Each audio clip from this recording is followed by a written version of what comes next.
모레 총리직을 사퇴하고 다음 날인 5월 2일 국회에서 출마 선언을 하기에 앞서서 오세훈 서울시장 쪽을 물밑에서 접촉하면서 캠프 운영 인력을 확보하고 있다고 합니다. 바로 만나보시죠.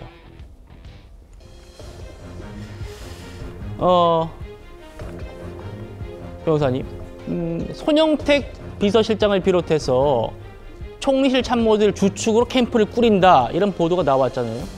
그런데 큰 선거를 치를 사람이 없다. 그래서 오세훈 서울시장의 불출마 선언 이후에 서울시로 복귀하지 않고 있는 정무직 인력 중에 일부에게 캠프 합류가 가능한지 문의했다. 그러니까 오세훈 시장이 선거에 출마할 대선 나올 거다 해가지고 먼저 뛰어든, 먼저 사표 내고 나간 서울시 직원들이 있다는 거예요. 참모들이. 그 참모들을 한덕수 캠프가 활용할 수 있을지 이걸 지금 타진하고 있다는 겁니다. 어떻게 보세요?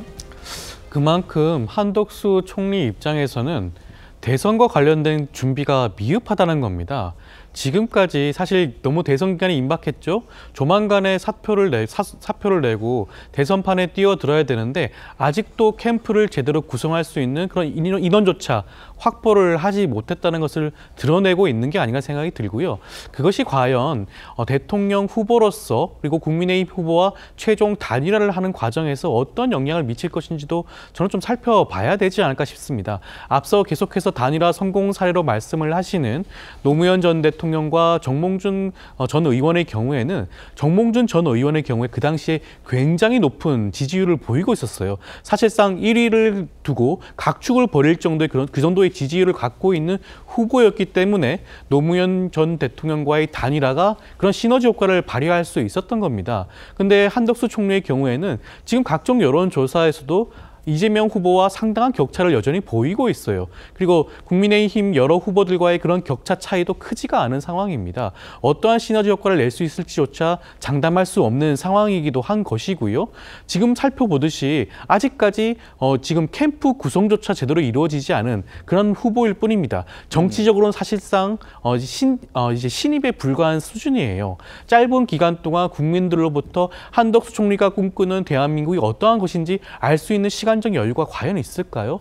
이전 사례의 경우에는 충분히 정치인으로서 역량을 충분히 보였던 분들이기 때문에 그와 같은 단일화 협상이 매끄럽게 진행될 수 있었던 부분일 뿐입니다. 그렇기 때문에 저는 과연 한덕수 총리가 출마를 선언하고 단일화를 이루는 과정에서 어느 정도의 시너지와 컨벤션 효과가 날지 저는 좀 의문이 아닌가 생각도 듭니다. 알겠습니다. 역시 민주당에서 한덕수 대행에 대해서도 박한 평가를 내리고 계시는군요.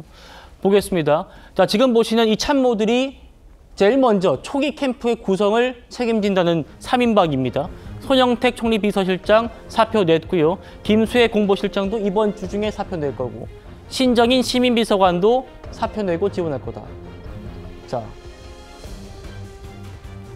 인력풀을 쭉 넓혀가고 있습니다. 초기 3인방에 더해서 오세훈 시장 쪽 그리고 손영택 실장과 신정인 비서관이 원희룡계로 분리되죠. 그래서 원희룡 전 장관이 직접 한덕수 캠프에 합류할 가능성도 점쳐지고 있습니다. 자, 이렇게 오 시장 쪽 선거 선수들이 붙고 원희룡 전 장관까지 붙는다면 이렇게 되면 이제 앞으로는 뭐 소수 정예의 캠프라고 불리기는 좀 어려울 것 같고 판이 훨씬 커지는 건데 한덕수 대행이 국민의힘 밖의 우군 확보에도 적극 나서고 있습니다. 빅텐트 얘기입니다. 들어보시죠. 소위 요새는 빅텐트라고 하나 그런 것을 쳐서 심지어는 이낙연 후보까지도 바깥에서 빅텐트를 친다면 자기도 흔쾌히 좁겠다라고까지도 하는 거를 내가 직접 들었습니다. 이낙연 그러니까, 전 총리한테 직접 들으셨어요? 직접 들었습니다. 그리고 주변에서 국민의힘 쪽에서들 많은 분들이 또 뜻 있는 국민들이 아마 총리실이나 대행실로 요청이 많이 들어온 것으로 제가 듣고 있거든요. 국민적 지지가 늘어나게 되니까 역시 국민이 불러낸 것이다 이렇게 저는 보고 있고요. 어쩔 수 없이 지금 안 나가면 안 나갈 수 없게끔 지금 된 분위기로 돼가는 것이 아닌 건가 그런 게 제 분석이고 제 생각입니다. 호 대변인님, 이름만 들어도 뭐 정치적 무게감이 상당한 분들입니다. 이낙연 전 총리, 김무성 전 대표, 손학규 전 대표까지 한덕수 대행을 도울 수 있다라는 거예요? 그러니까 저는 정치부 기자하면서 그 야당을 많이 출입했었거든요. 네. 그러니까 지금의 민주당 계열. 근데 제가 다 잘 아는 분들이에요. 정대철. 저분은 정말 민주당의 적자예요, 적자. 그러니까 김대중 총재가 그 당을 장악하고 계실 때도 반대편 비주류의 이제 대표라고 하면은 정대철, 그다음에 훈홍 김상현 이런 분들이었거든요. 네. 그다음에 손학규 전 대표 잘 아시지 않습니까? 이분이야말로 정말 야당의 대표를 했었던 그런 분이고, 그다음에 이낙연 전 총리, 호남을 대표하는 분이었고, 총리를 했었고 당 대표를 했었던 그런 분들이지 않습니까?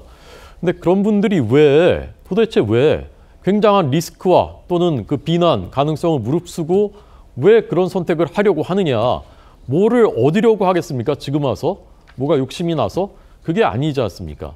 이 대한민국의 그 앞으로 어떻게 되는 거냐에 대한 그런 어마어마한 위기감. 그래서 그것은 설령 내가 지금까지 살아왔었던 것에 대한 그 명예가 땅에 떨어지도록 난 이거 막겠다라는 그런 사명감에서 지금 저런 행동들을 하는 것이거든요. 네. 저는 그래서 결국은 저분들이 뭐 누가 후보로 단일화되고 뭐 어떻게 되던 간에 저는 저분들은 이재명 그 후보의 직권을 막기 위한 그 길의 마지막에는 서 있을 가능성이 저는 높다고 생각합니다. 저는 그것이 저희 국민의힘의 희망이기도 하고 대한민국의 희망, 그러니까 호프라는 뜻입니다. 저는 그렇다고 생각을 합니다. 그리고 그렇게 해야만 저는 대한민국의 민주주의를 지킬 수 있을 것이라고 생각하고 저분들이 나는 한덕수가 좋아. 한덕수가 대통령이 되면 나한테도 뭐가 돌아올 것 같아. 그런 마음으로 저렇게 하시는 것이 아니라고 저는 그렇게 느낍니다. 알겠습니다.